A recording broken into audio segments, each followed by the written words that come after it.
anak-anak, bagaimana kabar kalian hari ini? Masih sehat, masih social distancing, masih pakai masker, ya, masih menjaga kesehatan, masih olahraga, nih. Nah, pada pertemuan kali ini Bu Guru akan melanjutkan materi yang kemarin, yaitu tentang konsep geografi. Jadi kalau ada permasalahan di muka bumi atau gejala geosfer yang ada di muka bumi, kalian bisa melihatnya dalam konsep geografi yang mana. Nah, sekarang ada 10 konsep geografi. Ada 10 konsep geografi yang terdiri dari konsep lokasi, 2 jarak, 3 keterjangkauan atau aksesibilitas, 4 pola, 5 morfologi, 6 aglomerasi, 7 nilai kegunaan, 8 interaksi interdependensi, 9 diferensiasi area, dan 10 keterkaitan keruangan. Nah, kita akan masuk ke konsep yang pertama. Konsep yang pertama adalah konsep lokasi. Lokasi adalah posisi suatu tempat atau benda atau peristiwa atau gejala di permukaan bumi dalam hubungannya dengan tempat, benda, peristiwa, atau gejala di permukaan bumi lainnya. Jadi konsep lokasi atau location, posisi suatu peristiwa. Lokasi itu dibagi menjadi 2. Yang pertama adalah lokasi absolut atau lokasi yang pasti. Lokasi yang absolut atau lokasi yang pasti ini terkait dengan posisi garis lintang maupun garis bujur. Contohnya, Indonesia terletak di 6 derajat lintang utara sampai 11 derajat lintang selatan, 95 derajat bujur timur sampai 141 derajat bujur timur. Jadi pada lintang itu dan pada garis bujur itu hanya ada negara Indonesia. Ini pasti, ya. Jadi pastinya hanya negara Indonesia pada posisi astronomi yang seperti itu. Kemudian yang kedua adalah lokasi relatif.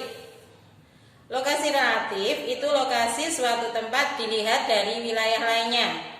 Contohnya adalah Indonesia terletak di antara 2 benua dan 2 samudra. 2 benua yaitu benua Asia dan Australia, kemudian samudra India dan samudra Pasifik. Nah, pertanyaannya, apakah ada selain Indonesia yang ada di situ? Negara-negara selain Indonesia yang ada di situ? Ternyata ada. Jadi lokasi relatif itu lokasi dilihat dari wilayah lainnya. Kemudian kita masuk ke jarak. Konsep jarak. Jarak adalah ruang atau sela yang dapat menghubungkan antara 2 lokasi atau 2 objek, dihitung melalui ukuran panjang maupun ukuran waktu. Contohnya, misalnya Jawa Tengah Jakarta misalnya, itu bisa ditempuh dalam waktu misalnya 12 jam, misalnya seperti itu. Nah, untuk konsep jarak itu ada 2. Yang pertama adalah jarak absolut atau pasti, adalah jarak yang digambarkan dengan ukuran panjang. Ya, misalnya meter, kilometer, dan seterusnya. Contohnya ya, jarak Jakarta Bogor itu adalah 40 km. Nah, kalian mau pakai transportasi apapun, jarak Jakarta Bogor itu tetap 40 km. Itu namanya jarak absolut atau jarak pasti. Yang kedua adalah jarak relatif. Jarak relatif adalah jarak yang dinyatakan dalam lamanya perjalanan atau waktu. Contohnya adalah jarak Jakarta Bogor dapat ditempuh dalam 40 menit. Nah, misalnya menggunakan bis, misalnya. Tapi nanti menggunakan kereta api waktunya beda lagi, gitu. Menggunakan transportasi yang lain waktunya beda lagi. Ini namanya jarak relatif. Kemudian kita masuk yang konsep yang ketiga, yaitu konsep keterjangkauan atau aksesibilitas, ya. Ini berhubungan dengan kemudahan akses baik berupa jalan maupun transportasi, jarak dan kondisi medan maupun komunikasi yang dapat dipakai. Contohnya, ya, untuk aksesibilitas ini di Kalimantan, sungai-sungai banyak dipakai sebagai sarana transportasi. Contoh lagi misalnya ketika terjadi gempa misalnya, atau terjadi tanah longsor atau apa ya, bantuan yang akan disalurkan ke tempat yang kena musibah itu kadang-kadang terganggu jalannya karena jalannya menjadi rusak dan seterusnya, maka konsepnya adalah konsep keterjangkauan, ya. Kita lanjutkan. Konsep yang keempat yaitu konsep pola.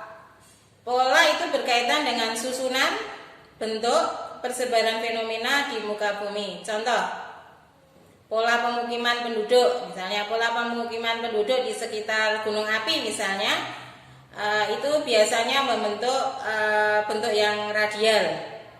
Misalnya saja pemukiman di sepanjang pantai itu memanjang, desa-desanya ya. Kemudian pemukiman misalnya di daerah yang morfologinya kasar itu biasanya adalah tersebar. Atau daerah-daerah yang di situ airnya itu kurang, maka kalau di situ ada sumber air satu saja, maka di situ pemukiman akan menjadi mengelompok. Ini namanya bentuk-bentuk konsep pola. Tapi untuk mengelompok itu ya, untuk mengelompok itu nanti ada pola tersendiri ya, ada pola tersendiri yang kita bahas dalam aglomerasi.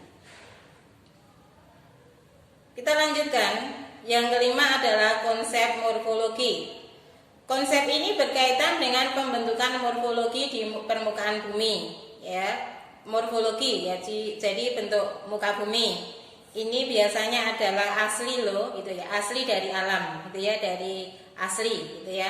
Contohnya Indonesia memiliki jalur pegunungan muda, yaitu jalur Sirkumpasifik maupun jalur Mediterranean, ya, konsep morfologi asli, ya, alam. Ya.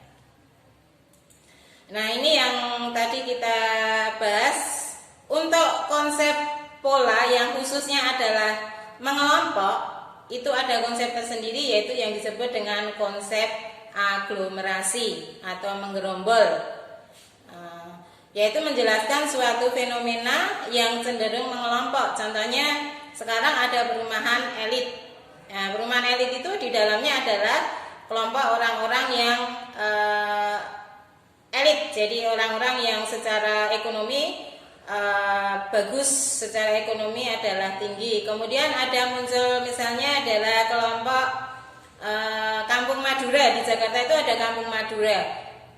Kenapa Kampung Madura? Karena di dalamnya adalah orang-orang Madura. Jadi orang-orang Madura cenderung untuk berkelompok, ya, untuk berkelompok dengan kaum orang Madura sendiri. Terus kemudian ada aglomerasi yang lain misalnya adalah kawasan industri. Ini bagus sekali kalau misalnya industri itu dijadikan dalam satu kawasan atau dalam kelompok tersendiri. Jadi industri itu tidak boleh masuk di dalam perkampungan dan seterusnya.